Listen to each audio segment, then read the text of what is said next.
আজকে আমি আপনাদেরকে এই গরমের জন্য একদম অথেন্টিক লেমন রাইসের একটা রেসিপি বানিয়ে দেখাবো। তার জন্য আমি একটা রায়তা বানাচ্ছি। এই রায়তাটা বানাবার জন্য দেখুন আমি এখানে 1 কাপ পরিমাণ টক দই নিয়েছি।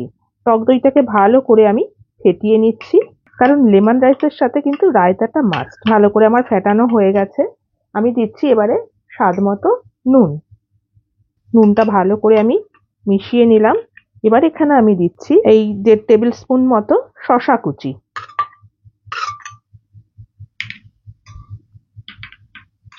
দিচ্ছি 1 টেবিল স্পুন পেঁয়াজ কুচি, সামান্য একটুখানি দিচ্ছি আমি ফ্রেশ ধনেপাতা। এখানে আপনারা চাইলে একটুখানি কাঁচা লঙ্কা কুচিও দিতে পারেন। এবার এটাকে ভালো করে মিশিয়ে আমি এটাকে মিনিট 10 একটু আলাদা করে রাখছি। তারপরে এটার মধ্যে আমি একটা স্পেশাল তড়কা দেব, সেটা আপনাদের দেখিয়ে দেব। এটা করতে করতে আমি চলুন এবারে রাইসের প্রিপারেশনটা শুরু করি। দেখুন বন্ধুরা, যে রায়তাটা আমি রেডি করেছিলাম তার মধ্যে আমি যে তড়কাটা দেব তার জন্য আমি এখানে 1 টিস্পুন রিফাইন্ড অয়েল গরম করেছি। তাতে আমি দিচ্ছি সামান্য একটুখানি কালো সর্ষে, সামান্য একটুখানি শুকনো লঙ্কা দিয়ে দিলাম, আর দিচ্ছি কিছুটা পরিমাণ কারি পাতা।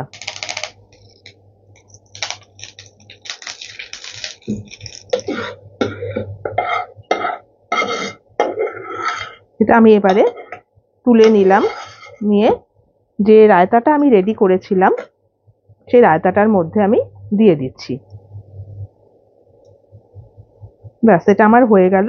এটাকে আমি এবারে আলাদা করে রেখে দিচ্ছি। এবারে আমি এই কড়াইটার মধ্যেই আরো 1.5 টেবিল স্পুন মতো রিফাইন্ড অয়েল দিয়ে দিচ্ছি।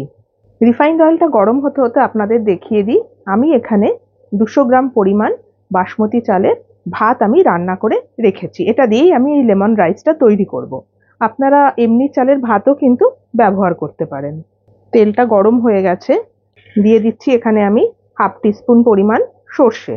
একটা শুকনো লঙ্কাকে ফাটিয়ে আমি দিয়ে দিলাম। 1 টিস্পুন দিচ্ছি ছোলার ডাল, 1/2 টিস্পুন দিচ্ছি উড়দ ডাল, 1/4 টিস্পুনের থেকে সামান্য একটু বেশি আমি হিং দিয়ে দিলাম। এটা একটু ভালো করে ভাজা ভাজা হবে। দেখুন এটা হয়ে এসছে। এবারে আমি দিয়ে দিচ্ছি একটা বড় সাইজের পেঁয়াজ কুচি।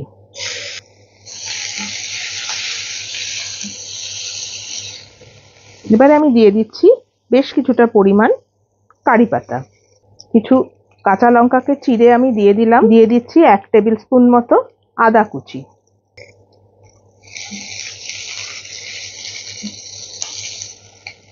আমার কাছে ভাজা বাদাম রয়েছে, সেজন্য আমি আগে বাদামটা দিলাম না, একটু পরে আমি দেব। আপনারা যদি কাঁচা বাদাম ইউজ করেন আগে একটু ভালো করে ভেজে নেবেন। দিয়ে দিচ্ছি এখানে 6-7টা পরিমাণ কাজু বাদাম,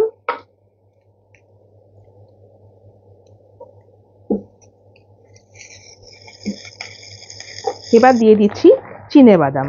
এটা একটু বেশি পরিমাণ দেবেন, আপনারা যেরকম আর কি ভালোবাসেন ততটা পরিমাণই দেবেন। আমি মোটামুটি 2 টেবিল স্পুন মতো দিলাম। এবারে আমি দিয়ে দিচ্ছি এখানে 1/4 টিস্পুন মতো গোটা জিরে।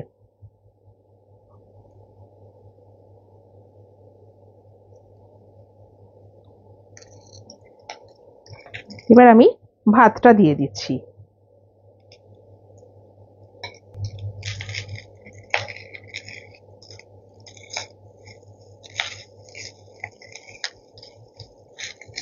ফ্লেমটা আমার একদম কমানো আছে। দিয়ে দিচ্ছি এবারে আমি হলুদ গুঁড়ো 1/2 টিস্পুন মতো দিয়ে দিলাম। স্বাদ মতো এবারে দিয়ে দিচ্ছি নুন।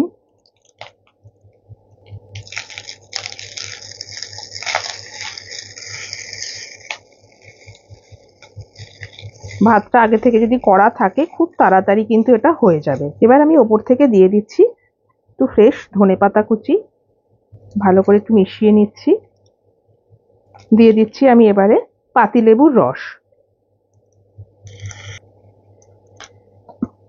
1.5 টেবিল স্পুন মতো আমি পাতিলেবুর রস এখানে দিয়ে দিলাম। এটা আমার একদম রেডি হয়ে গেছে। ফ্লেমটা আমি অফ করে দিচ্ছি। তারপরে আপনাদেরকে আমি এটা সার্ভ করে দেখাচ্ছি। আমি সার্ভ করে দিচ্ছি এবারে লেমন রাইস।